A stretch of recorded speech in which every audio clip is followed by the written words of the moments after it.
About 10:15ish on Thursday, March 5th, 2026. I'm the clinician called Dylan. My name is Dylan Randolph. And, woke up and just immediately started thinking about how many police departments I'm going to be taking on officially in court starting very soon. I have to do more research before I actually file the complaints, but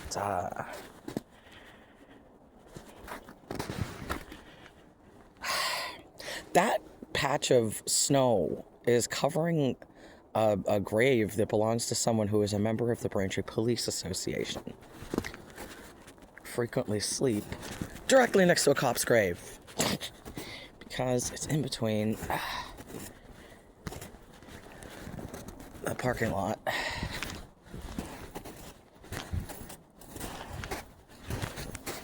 and my parents' grave.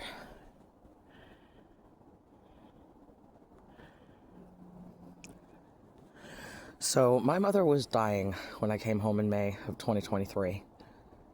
But before that, she had a stroke a couple of days before my birthday that year. I think it was March 9th. March 8th or 9th, she had a stroke. My phone had been stolen at that point. I was still out in San Diego, could not get admitted to a facility to get the mental health treatment that I had been begging for. I went to an AA meeting, even though I never go to them. Something like the magical energy was wild, telling me that I needed to just go here, go there, go here, go there. I ended up going to an AA meeting at the church where the homeless resources I was accessing in North Park were. St. Luke's, maybe? I forgot. But I met this woman there who had the same first name as I had at birth. And we got to talking, and she invited me to go get a juice or something. And while we were talking, she offered to let me use her phone to call my family because I hadn't spoken to them in so long. Just happened to be, found out my mom had a stroke. She drove me to the airport. I got on a plane, flew 3,000 miles home. Make sure I get one last hug from my mom for my birthday before she dies, because we knew she was on her way out. But I got there and I hung out with her and made sure to sing for her in the hospital. Saw my aunts, her sisters, my sister, my dad. And then I couldn't say. Sometimes I can't stay put. I can't stay put. Just immediately turned around, got back on another plane, and flew back to San Diego so that I could go try to ask my son for a hug for my birthday. I did not have a cell phone. I could not call ahead. Showed up at his door, and I managed to ask him to let me in. No, he invited me in. I wasn't even asked to be let in. I just wanted a hug. He invited me in. I asked him to please let me shower. I gave him a couple of things that I had bought. A couple of things.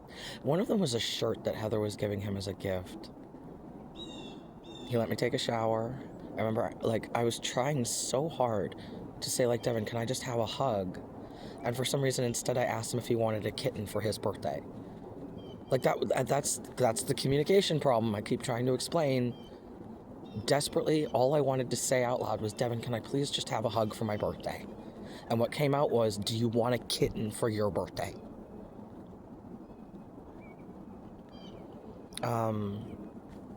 A historical example of the kind of communication problems I have is what happened with Muhammad Ali after he had been punched in the head so many times and had dementia pugilistica. People loved interviewing him because the interesting conversationalist is, a sports star, but also a civil rights activist. And but they'd sit him down and ask him a question, and he'd say a whole bunch of stuff that was really interesting, but not an answer to the question they had asked. Okay, move on. They'd ask another question, and he'd say a whole bunch more stuff. Again, interesting and great, but not at all an answer to the question they just asked. Ask another question and get an answer to the very first question. It's, nope, that's very clearly an answer to the first question we asked. They'd just have to do a bunch of editing work because of how his communication center in his brain was disorganized. Ames and I have both been trying to explain to the Weymouth Police Department for years that we have communication difficulties due to autism, and that the heightened state of emotions that we are in every single time we are forced to interact with members of law enforcement. And it doesn't matter that Kelsey's not a cop herself. She works for the Weymouth Police Department. She's part of the law enforcement agency. And she's the social worker who should have said, no, put him in the ambulance that night when I called for help to get into a hospital, and was able to explain that to the crowd of people. But because I called her a mean name after they had stood there and watched me have an autistic meltdown and like wrapped up in a flashback and lay at their fucking feet crying about how I was afraid they were going to beat, rape, and kill me, the Weymouth police decided that after all of that, I needed to go to jail instead of a hospital. They let me out the next day, and then the case, I didn't even know I didn't get notified of the court date. I had no idea that I was supposed to go to court, and both disorderly conduct charges just got dismissed without me appearing, and I have no idea. I was never notified about them again. The second time that I was arrested for disorderly conduct in Weymouth, Massachusetts, I was standing at the fire department because I had gone there to tell them that I had seen what I thought was a suspicious white powder in the neighborhood, and I wanted to show them where it was so that they could respond appropriately in case it was like a poison or something dangerous. While I was standing perfectly calmly in the fire department parking lot just talking to them, an ambulance and a cruiser show up.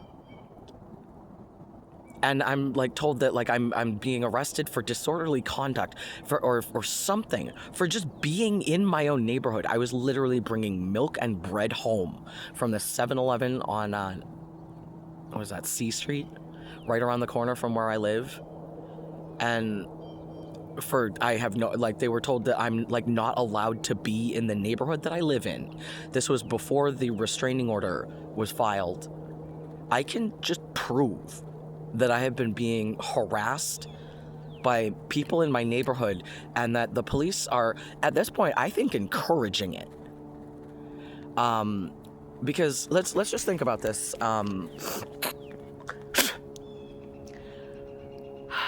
Because I refuse to stop posting things online.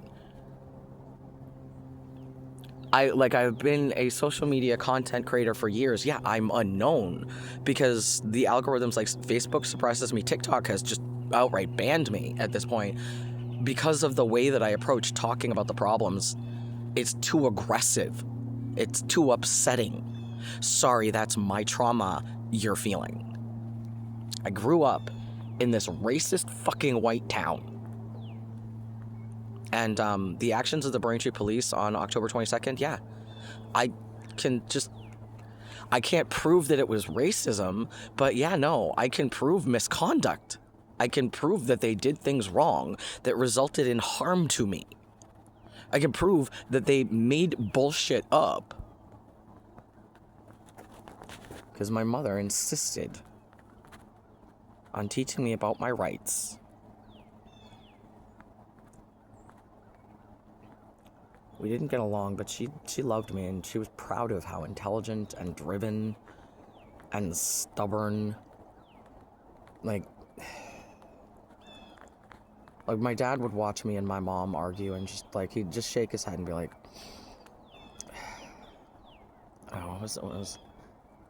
keep up the good fight even when there's no fight. He'd just look at us and like, you two just have to fight it out. That's how my mom raised me. Just keep arguing. Just keep pushing. Both of my parents are previously elected officials in the town of Braintree, Massachusetts. My father, Harold Randolph, the only black elected anything this town has ever had. They have a day named after him in February, Harold James Randolph Day. First and thus far only black elected official in the town of Braintree. Been active in like I like not active, but like paying attention to this stuff since I was a small child.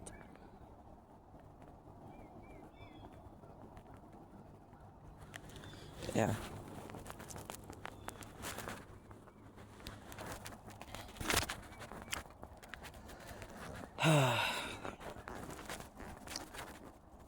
I posted just a picture of myself in a group the other day on Facebook because yeah, that's the other thing is that the Weymouth police seem to think that my frequently posting online is I don't know, noteworthy, because they bothered to count that I posted like 38 comments on one of my things in one day.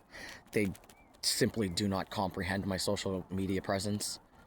Like I've said repeatedly that it's like there's a lot of performance art, poetry, journal entries talking about processing my own emotions, how I made it through the mental health and nervous breakdown, all of this stuff.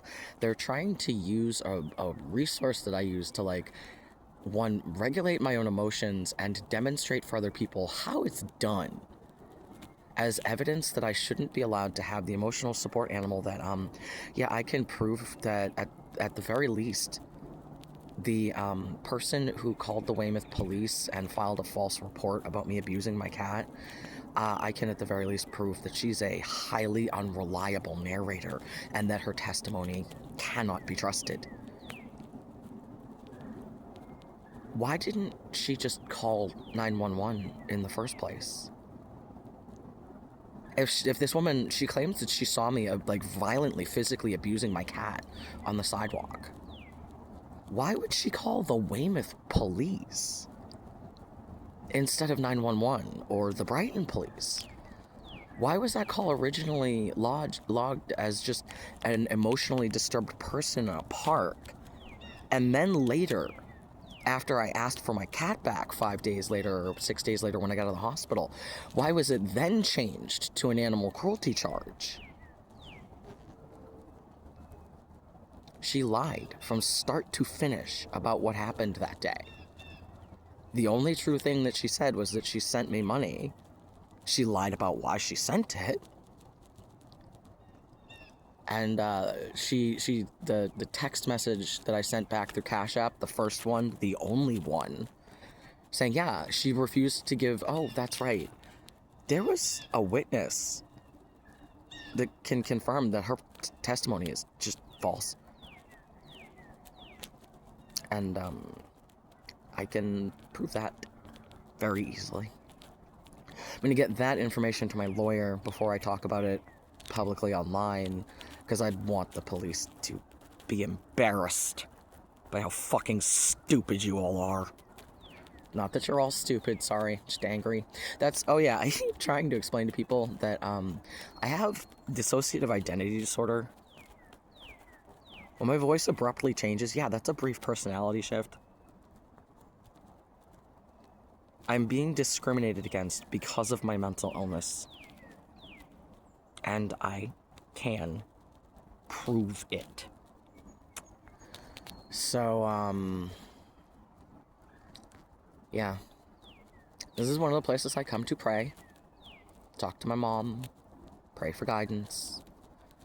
Protection. Comfort. I had a wonderful chit-chat with a guy who was walking his dog here and got to pet a dog this morning.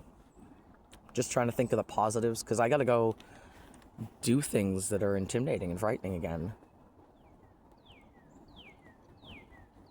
But first, I have to get someone else's old broken cell phone fixed for reasons.